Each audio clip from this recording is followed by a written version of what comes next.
Hello and welcome to Let's Talk Meshing's Tutorial Tuesday, where we explore a feature in just a few minutes.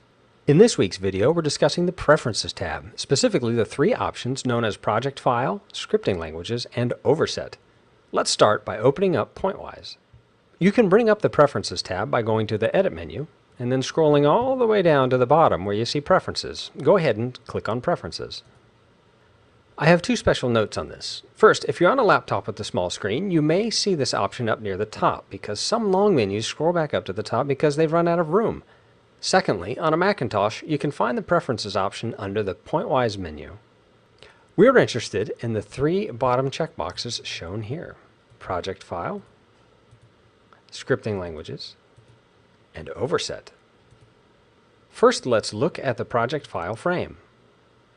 In the past, Pointwise used compression on all of our project files. This was to save on hard drive space, which was relatively costly long ago. As time went on, hard drive space got cheaper and cheaper, but the time needed to compress and uncompress the files was getting burdensome. So we decided to give the users an option to either use compression or to not use compression. If you still want to save on hard drive space, feel free to check on the Use Compression option. Let's take a look at the scripting languages frame. Pointwise always has the Glyph scripting language at your disposal, but Pointwise now allows you to use other scripting languages such as Python and Perl and Ruby and Lua. If your system has other languages installed, you should see them listed here. If not, you can push the Rescan button, and hopefully they'll show up in the table. But even then, you can add them manually. For example, let's add Perl. Push the Add button. Under Language, type in Perl. Under the extension, PF. Under Command, Perl, all in lowercase. And now you've added Perl. The third option that I'd like to talk about is Overset.